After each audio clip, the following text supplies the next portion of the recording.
There are way too many self-improvement books out there, and you've probably heard the same recommendations over and over again, but many of them are massively overrated. But imagine if I got a low tape! And not all of them are worth reading. So today I'm going to make a tier list and rank the most popular self-improvement books from game changer to skip-worthy. Some of these books will change your life, and some of them are just a waste of your time.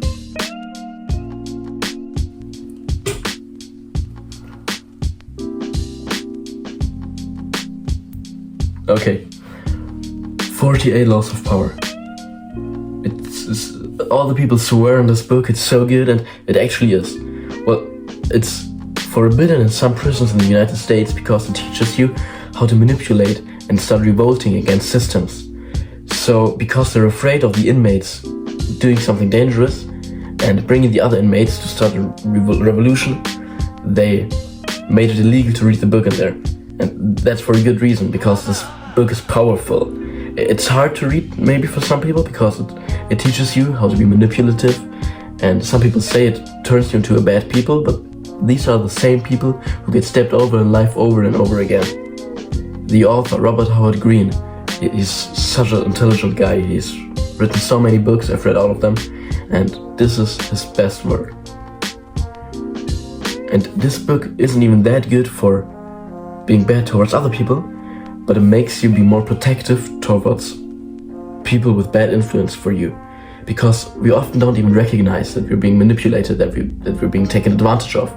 But when you have read this book, you will most often realize that some people in your neighborhood, and some people in your inner circle will do big harm for you without you realizing it. Okay, next book is The Art of War by Sun Tzu. It's been written like 1,000 or 2,000 years ago, and it was written for the Asian royalties because they didn't have any clue what to do on a battlefield. If you told them, if you don't give food to your soldiers, they would starve. That was a new revolution for them. They never thought about that stuff, and so the level on intellect isn't that high, and it also doesn't affect us in our regular life today, where you can interpret some things in today's life, and might help you, like Tony Soprano said in the show. For The Art of War by Sun Tzu. I mean, here's this guy, Chinese general, wrote this thing 2,400 years ago, and most of it still applies today. But let's be real, for most of us it doesn't do any change. I could have skipped that book and it wouldn't have changed anything. But now, The Book of Five Rings by Miyamoto Musashi.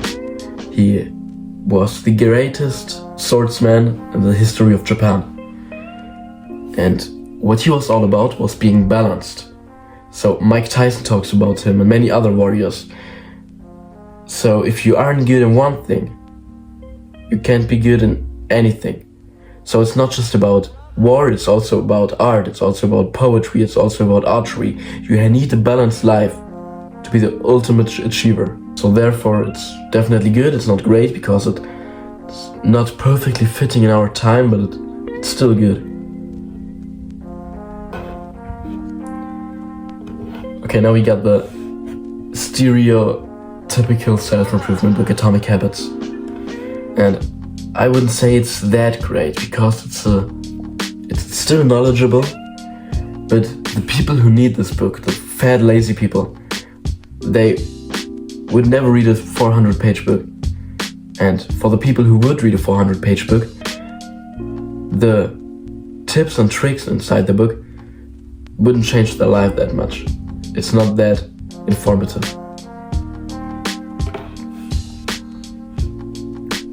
Okay, now another book written for the royal families. It was many hundred years ago by Niccolo Machiavelli.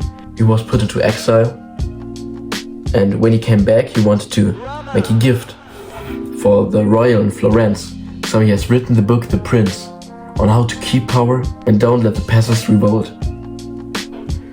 But I'd still put it into C tier because it's really outdated. It's good, but it was written for what to do when you colonize a country. Most of us probably, I hope so, will not colonize the whole country. but you might. Okay.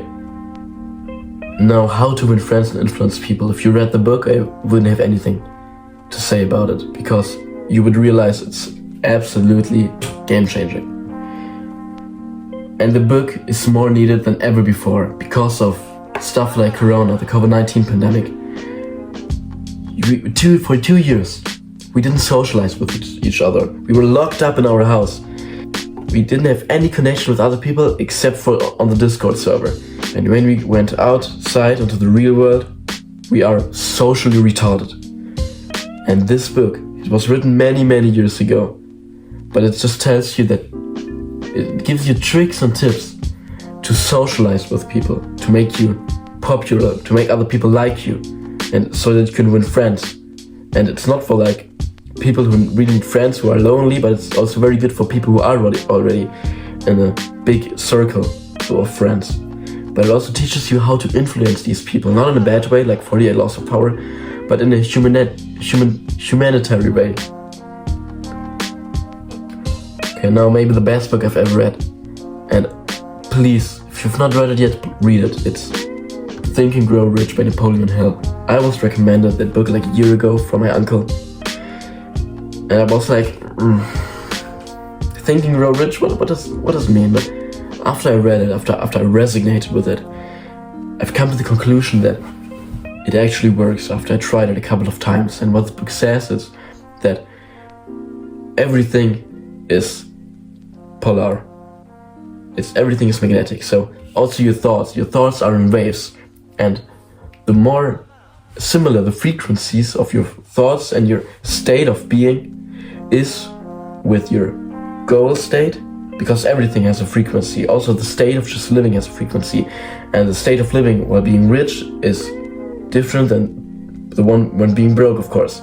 So, but if you bring your thoughts on the same frequency on your goal frequency, because of the polarity, it will come closer and closer. If you think about your goal all the time and start manifesting it, you visualize it, you manifestate it, and through meditation, through visualization, it will eventually happen. Okay, Marcus Aurelius has written a book, Meditations, and it's like his journal. It was very private, and he didn't even want it to be released. But after his death, the people put all of his writings together, formed it into one book, and released it against his will.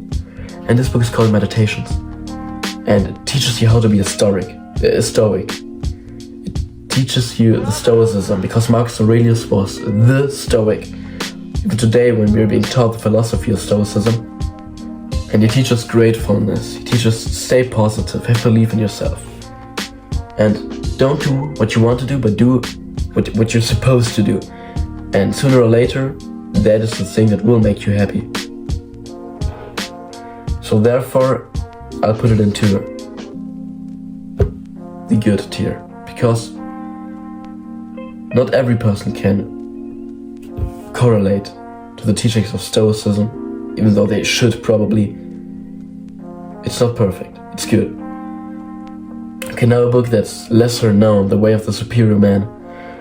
And when I read this book, at the beginning I thought, what's this propaganda stuff? It's if all the men on the planet Earth would read it, the divorce rates would lower significantly, because it teaches you how to stay in your masculine energy. It also teaches you how to stay in a good relationship with the feminine woman, and it also teaches you that the masculine energy and the feminine energy in the relationship is dependent of one another. So the more feminine you are, the more masculine the woman has to become. And that's a big problem we have in the world, because masculinity erases more and more. I rate the book in good, but it has tendencies to game changer for many people, probably. To the people who don't know how to treat women, people who don't have a goal in life, who don't know how to handle life, goals, achievements, career. Okay, now the stereotypical finance guru book, Rich Dad Poor Dad. The book in itself is good. It's like 40 years old, but that's okay.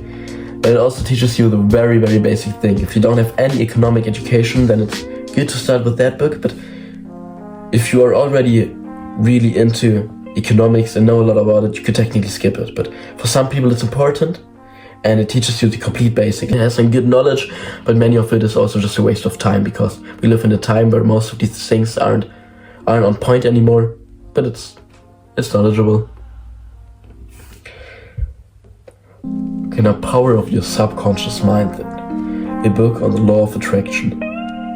It teaches you that you can achieve whatever you want if you believe in it, but it doesn't have the biggest actionable steps, so it's hard to follow the book. And it has not the big game changers like other books have, like Think and Grow Rich and another book I'm going to talk about. So therefore I put it into knowledgeable. It's good, it can enhance your knowledge on the power of your mind, but it's not perfect. Okay, now the book that personally changed my life and so many successful people swear on. For example, Conor McGregor, one of the most famous UFC fighters of all time. Here, just look at it. Is there any books that you recommend that was a really good book for you growing up?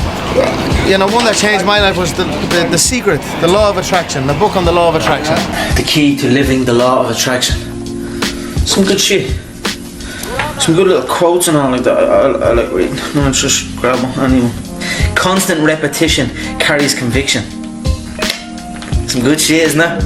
We're gonna decorate the gym with these. That's what I'm saying. These books are full of them. How do you predict these? If you can see it here, and you have the courage enough to speak it, it will happen. So I see these shots, I see these sequences, and I don't shy away from them.